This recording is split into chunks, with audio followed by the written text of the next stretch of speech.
Okay, good morning, everyone. Shalom Aleichem. Welcome back to Sefer Shmuel Aleph. We are up to the very end of Perek Yud Daled. Perek Yud Daled is a very lengthy chapter.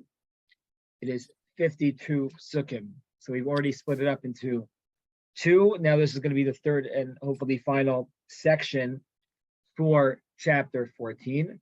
It deals with one long skirmish battle. I don't know if there's an official term for it. Jewish people are constantly in war with the Plishtim. And here we have that they are fighting against the Plishtim. They sustained tremendous losses. Then Yonatan went in with his Na'ar alone and really did a job on the Plishtim.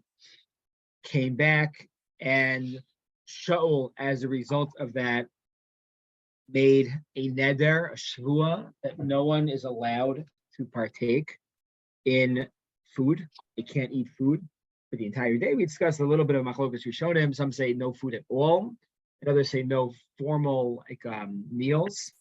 And Yonatan was not there. Yonatan was sick, and as they were traveling, Yonatan ate a lot of honey. What we didn't yet really see is the aftermath of this. On one hand, Shaul didn't know that Yonatan ate from it. That we didn't see yet how that's going to play itself out in this relationship. And what we did see was that Yonatan pushed back against Shaul, and he told his father that really what you purported and suggested to do and was really out of line, because if we are fighting a battle, it's only natural for us to be starving afterwards. That's the way the biology works and physiology, and we're going to be starving. And if you want us to recognize the Kadosh Baruch Hu and not eat, fine, but do it later. Don't do it right now as we're in the middle of the Kishrei Milchama, in the middle of the battle. So that's really where we're up to. And so let's go to Pasuk Lamed Aleph right here, right? Chav Tes and Lamed is what we learned about Yonatan telling Shaul, what you're doing is a bad idea. Vayaku bayomahu beplishtim b'michmash ayalona vayaev ha'am meod. Okay, so at this point, right, besides for Yonatan, everybody has fasted.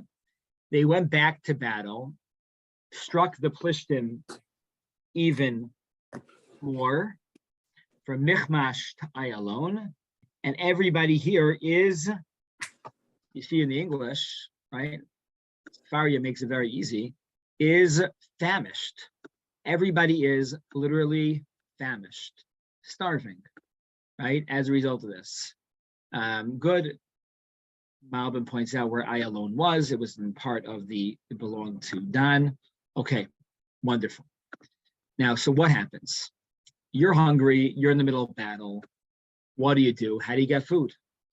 This is not like you can order Uber Eats to the front lines, nor is it that we have people that are going to drop off pizza. Today, we live in a world today. First of all, we should be thinking about our Chayalim currently in the year Tafshin Pei Gimel, and what they are going through currently right now.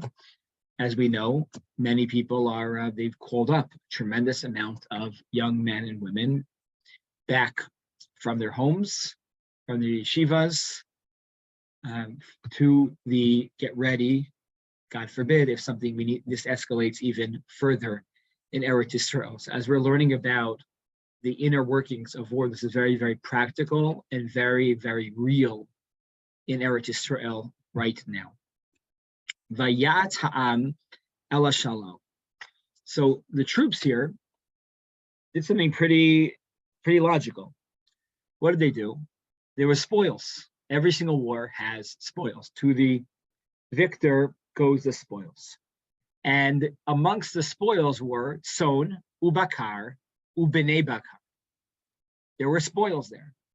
So they took the animals vayishchatu arza, vayochal ha'am al hadam. Okay, David Hires is here from Eretz Israel. Is David still in Israel?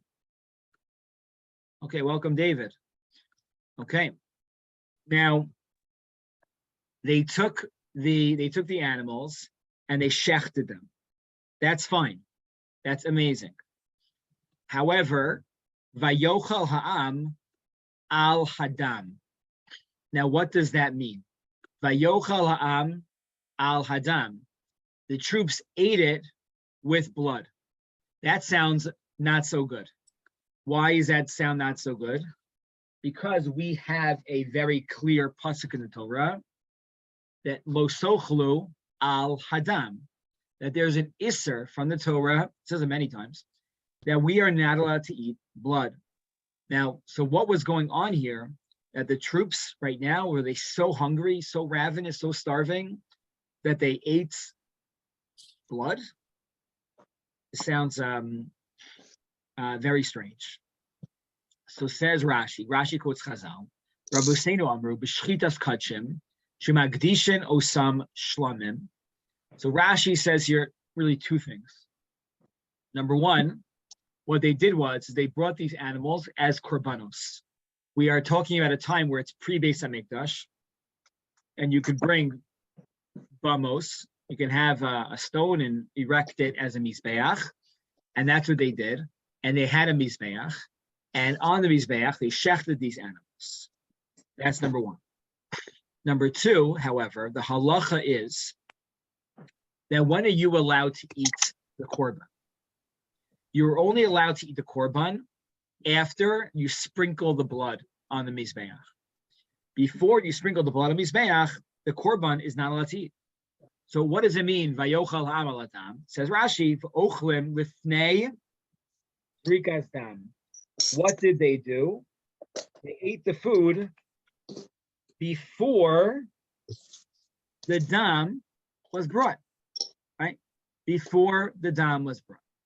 And that was their, we'll see that was their mistake over here.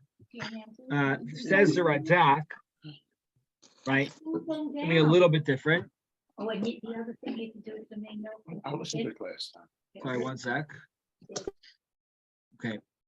So says the Radak, what were they doing? The Radak writes, this is not about korbanos at all. The Erev Achlu upirusho al hadam lefisha yumechinam abasar bechipazam. They were starving. You're starving. You don't think too much, and you just want to get the food in your mouth as fast as possible. They were starving.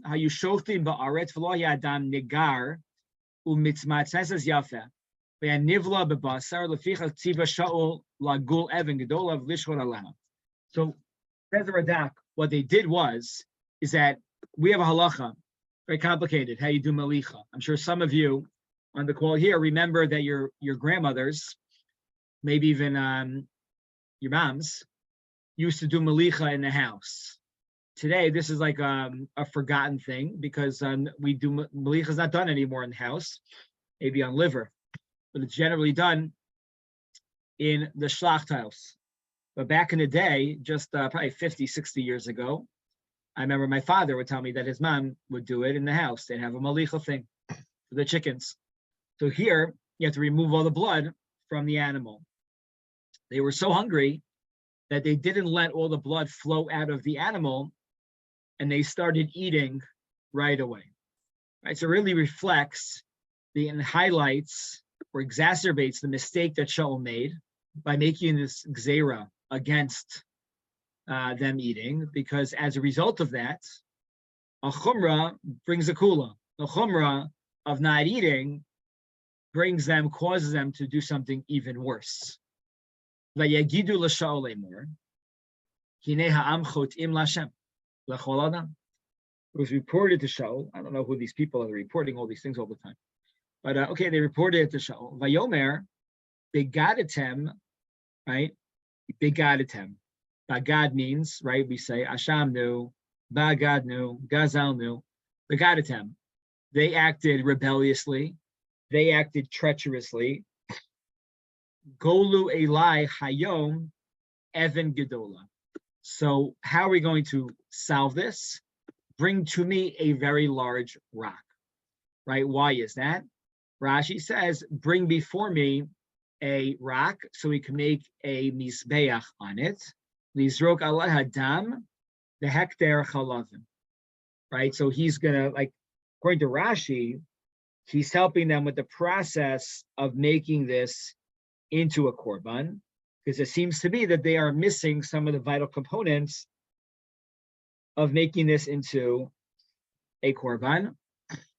And the Radak, in line with what he said beforehand, says Radak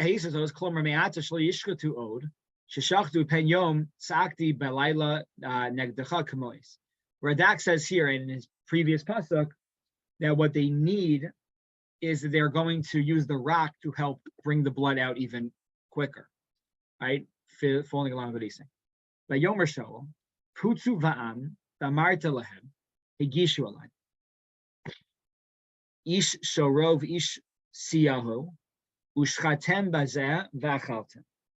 So Shaul then says, what we're going to do, spread out amongst the people, let each man bring his ox or his sayo, which means sheep, and shechtem, achaltem lo techtu l'Hashem l'chol adam, yigishu kol am ish shoro biyado halayla v'yishchatu. So Shaul instructed them to do this very slowly, and there would be this boulder here that was going to help everybody ensure that they're not sinning. Vayiven Shaul mizbeach l'Hashem oso heichel livnos mizbeach l'Hashem, and this, and then Shaul helped them build the Mizbeach Hashem. The problem, or one of the potential issues here, is that this was done at night. This was done at night. So we usually don't bring korbanos at night. Korbanos only brought during the daytime. Mincha, Ma'ariv, korban is really just the extra burning of fats. It's not really a korban. So how is this allowed? So some say, one answer here, the Gemara Mizrachim writes, is that when it comes to a personal mizbeach, you're allowed to bring korbanos during the day. And here it says, Oso heichel livnos, he began to build. Mefarshim point out that this is the first time Shaul himself made his own mizbeach, his own altar. Previously, he used altars that were built by Shmuel or other people, and this one was his own. Vayomer Shaul nerda acharei plishtim laila v'navozu vahem ad hor boker v'lo nasher behem ish vayomru kol hato beinecha say vayomer hakoi nikrava halom el ha'elokim. Okay, so Shaul then told the people that let's go down, surprise the plishtim at night, and let's finish off the job, right? Let's finish them off. And the people answered, great, whatever you want to do, we'll do. At this point, the people are back with Shaul. There's a little mistake, he fixed it. They are with him. And the Kohen at this point said, before we go attack the Plishtim, we need to ask Hashem. So what does that mean, we need to ask Hashem? If you remember, we have something here to ask Hashem. We have the ephod, we have the Urim v'Tumim. So let's use that, right, to ask HaKadosh Baruch Hu whether, at this point, we should continue an aggressive attack against the Plishtim. Vayishal Shaul be'Elokim ha'erei acharei Plishtim hatitneim b'yad Yisrael. Should we go against them? And if we do, will you put them in the hand of the Jewish people? V'lo anahu bayomahu. However, at this moment, they didn't answer. Hashem, not they. Hashem did not answer Shaul. So what could that mean? That Hashem didn't answer Shaul at this moment. It must mean that somebody did something wrong within this camp that caused Hashem not to answer Shaul. Hashem's not answering him. Either Shaul messed up, or the people that were fighting must have made a mistake. Vayomer Shaul. So Shaul now calls together all of his people, all of his leaders, Kol Pinos Ha'am, the leaders of the people. Pinos Ha'am, Rashi says, Sarei Ha'am, because the word Pina, Evan Pina, means the most important rock. So Pina means the Chasha people. And he says to them,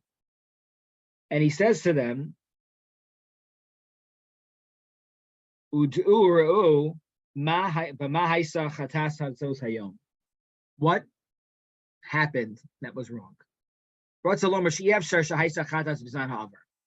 This is not referring to a sin that happened 2 years ago or a few months ago.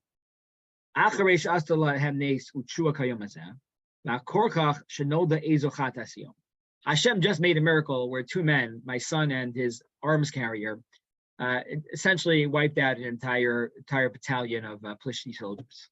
So it's not possible to say that they sinned 2 months ago. Now I'm getting beef from this. No, something must have happened today after that event and before, up until what we're up to right now. Therefore, Hashem is not answering me. So what is it? So he asks his heads of his troop. Ki chai Hashem HaMoshiach Yisrael. For as long as God lives, the salvation of Israel. Im yeshno b'Yonatan bini, ki mos yamos ein onehu mikol ha'am. He says, even, and this is his language, even if it was my son Yonatan who messed up, I will have to have him killed. Right? I don't know who it was amongst us that is responsible for Hashem not answering me right now, but somebody made a big mistake. And even if it's Shaul, even if it's Yonatan, I'll have to do what I have to do. Vayomer el Kol Yisrael, atem tiu le'ever ha'echad. He told his troops, everybody here stay on one side. Vani v'Yonatan b'ni, I'll stay on the other side with Yonatan. Vayomer ha'ana Shaul ha'tov b'nei. And at this point, they say, do what you want to do. So here, do what you want to do is, Shaul, you don't know what we all know. You weren't there. Like, as if like, I'm not sure if you're going to want to hear the news about what happened. Right? Sometimes, you're talking to somebody, they're going to do it anyway. They're going to make a mistake anyway. But what can you do? So do what you feel you should do. So Shaul was going to make lots, and that was going to help him determine who this error was on. Vayomer Shaul Hashem, okay, Yisrael havat hamim, v'ilachei Yonatan v'Shaul v'am yatzu. So they brought out the Urim v'Tumim, and the name went on to Yonatan and Shaul, and everybody else was innocent. Vayomer Shaul, Shaul then said to Hashem, who is it? Pilu, Beini uven Yonatan b'ni. Who is it? Yonatan or me? V'ilached Yonatan.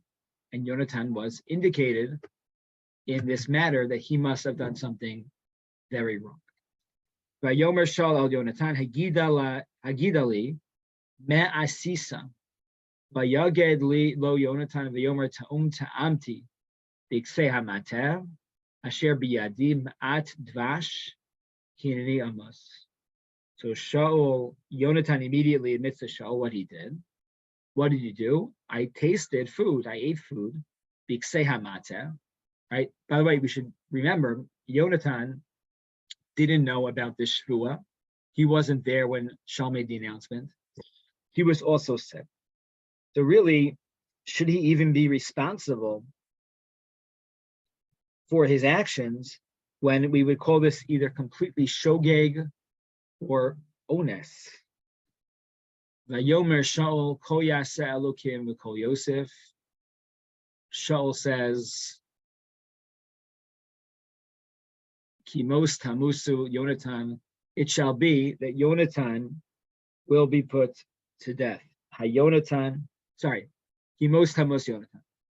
They said Shaul said, listen, I have to put my money where my mouth is. I said that if the mistake was with Yonatan, and he's going to die. Vayomer Ana Al Shaul Hayonatan Yamus. So the nation's still there, right? So you have Shaul making a statement that his son needs to die because Shaul said, whoever is going to eat is going to die. The nation, the people here, come up against Shaul. To understand, like, this is not America in 2023, where we disagree with everybody no matter what. Whether you're a president, a politician, a leader, everybody has their own say. This is biblical times with a king of the Jewish people who has all the power, and it's not typically done where people will speak out against the king. Yet here, Vayomer Ha'am El Shaul Hayonatan Yamus. Could it be possible you're going to allow your son to die? Asher Asa Hayeshua Gadola Hasos Yisrael. He himself is the reason why we're all alive right now. He saved us. Chalila. God forbid you should do this. Chai Hashem Yinipo Misaras Rosh Ha'aretz. I swear, right? Not even one of his hairs should fall off his head. Right? You ever hear that term? Like, not even one hair off his body? This is where it comes from.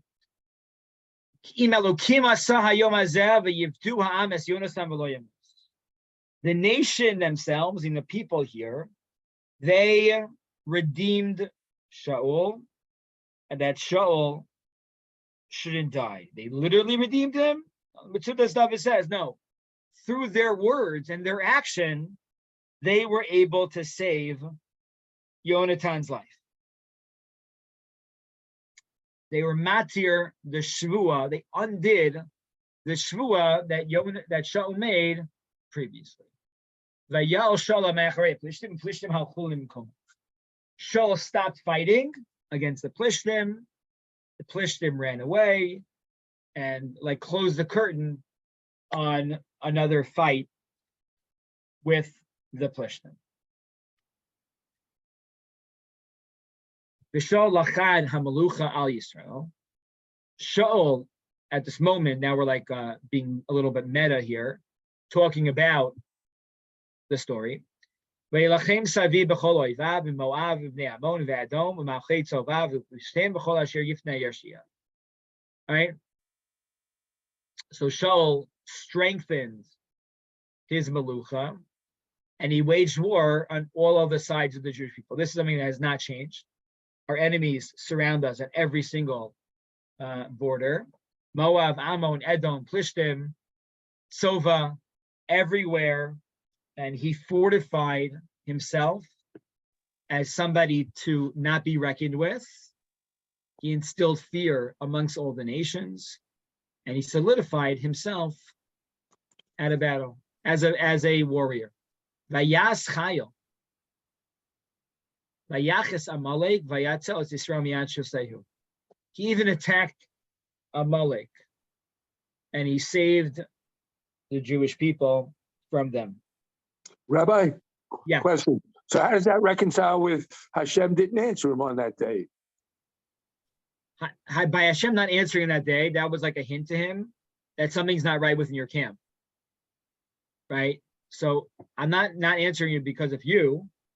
You're okay. Or your son, supposedly. Yeah.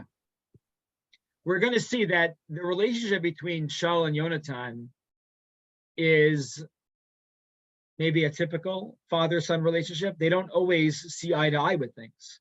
Most notably, as Shaul is trying to kill David, right? I hope this is not a spoiler alert for anybody here. The Yonatan is the one saving him and protecting him. So the son doesn't necessarily agree with the father, right? When it comes to the nation, right, they're on the same page. When it comes to how to deal with individuals and people, not necessarily. This pasuk in 48, Memches, is going to be a little bit foreshadowing, because in a moment, the next chapter is going to be Shaul and Amalek. That's stuff Torah for Parashat Zachor. We're going to have to revisit Amalek. The Bnei Shaul, Yonatan. Now we just are going to have some names here about Shaul's children, who was involved militarily and politically for Shaul. These are all names that we need to know, because they're all going to come up. Most of them will come up as the prakim go on, and these will be, very important figures, mainstays in the next two books, Shmuel Aleph and Beis. Bnei Shaul Yonatan, the Yishvi Malkishua. Yonatan had Shaul had three sons, Yonatan, Yishvi, Malkishua, and he had two daughters, Vishem Shteven Osav, Shema Bechiran Meirav. His oldest daughter's name was Meirav. Vishem Haktana, and his youngest daughter's name was Michal. Vishem Esha Shaul, and Shaul's wife's name was Achinoam Bas Achimaat. Vishem Sartzva'o, and his general of his army was Avner ben Ner. Avner ben Ner, very important person that we're going to see a lot and learn a lot about. Dod Shaul, he was Shaul's uncle. Bekish Avi Shaul, Vener Avi Avner ben Aviel. How is he his uncle? Because Kish and Ner were brothers, sons of Aviel. Maybe this is a different generation, but either way, they were all related. The war against the Plishtim was very, very strong. All the days of Shaul.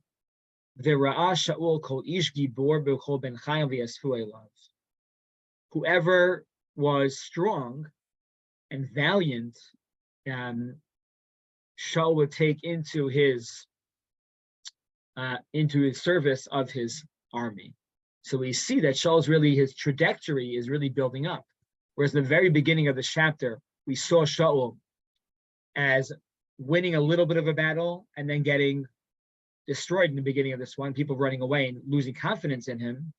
We conclude this chapter by there being a tremendous amount of confidence around Shaul HaMelech, okay, which is going to lead us into the next stage of Jewish history, ideally, which would be to destroy Amalek.